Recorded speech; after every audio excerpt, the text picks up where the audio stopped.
গাইবান্ধায় একমাত্র জেনারেল হাসপাতালটি চিকিৎসক, ওষুধ সংকট ও জনবল ঘাটতি সহ নানা সমস্যায় জর্জরিত হয়ে পড়েছে। এতে চরম দুর্ভোগে পড়েছে চিকিৎসা নিতে আসা রোগী ও তাদের স্বজনরা। তবে হাসপাতাল কর্তৃপক্ষ বলছে ওষুধ কেনায় কিছুটা সমস্যা রয়েছে, তবে দ্রুত সমস্যার সমাধান হবে। গাইবান্ধা থেকে কায়সার প্লাবনের প্রতিবেদন। ওয়ালটন আবারও মিলিয়নিয়ার অফারে ওয়ালটন ফ্রিজ কিনে আপনিও হয়ে যেতে পারেন মিলিয়নিয়ার।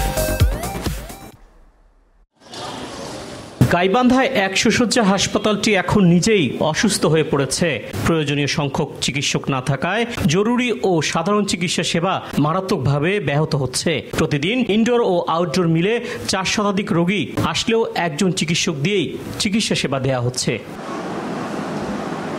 পাশাপাশি সাধারণ রোগীদের বাহির থেকে ওষুধ কিনতে হচ্ছে, যা অনেকের পক্ষে আর্থিকভাবে বহন করা কঠিন হয়ে পড়েছে। রোগীদের কাছ থেকে আদায় করা হচ্ছে অর্থ। আমি ডায়রিয়ার জন্য এসেছি, এসে দেখি এখানে কোনো স্যালাইন নাই, বাইরে থেকে স্যালাইন কিনে আনতে হলো। ফ্যান নাই, চোর কান্না করতেছে ফ্যানের জন্য, তারপরে ওষুধ পানি সব আমরা কিনে নিয়ে আসলাম। এখনো ডাক্তার নাই, কাল থেকে আসি বসে আছি। ভিতরে তো বেডে নাই, রোগী মেঝেই শুয়ে আছে। স্যালাইন নাই, সবকিছু বাইরে থেকে কিনে নিয়ে আসা লাগে, সিরিজটাও বাইরে থেকে কিনে নিয়ে আসা লাগে। অন্যদিকে হাসপাতালের পরিবেশ অত্যন্ত নাজুক। টয়লেটগুলো অস্বাস্থ্যকর, নেই বিশুদ্ধ পানির ব্যবস্থা, রোগী ও স্বজনদের বসার জন্য জায়গা সংকট এবং বর্জ্য ব্যবস্থাপনা চরম অব্যবস্থাপনা বিরাজ করছে। রাতে নিরাপত্তার অভাবও রোগীদের মধ্যে রয়েছে উদ্বেগ। আমাদের সার্জারির পেশেন্ট তাকে বাসায় রেখে এখানে সকালবেলা করে এসে ডাক্তার দেখে আবার বাসায় নিয়ে যেতে হচ্ছে। হাসপাতালের ভিতরে তো কোনো পানি টানি নেই, বাইরে আসি পানি নেওয়া লাগে, কোনো খাওয়ার পানি নাই, আওয়ার পানি নাই।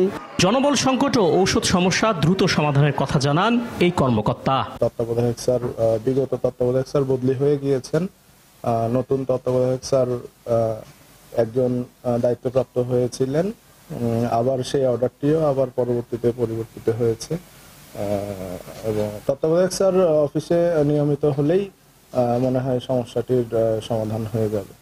হাসপাতাল সহ সকল হাসপাতালে স্বাস্থ্য অধিদপ্তর ও জেলা প্রশাসকের হস্তক্ষেপ ছাড়া এ অবস্থা উন্নয়ন সম্ভব নয় বলে মনে করছেন সংশ্লিষ্টরা।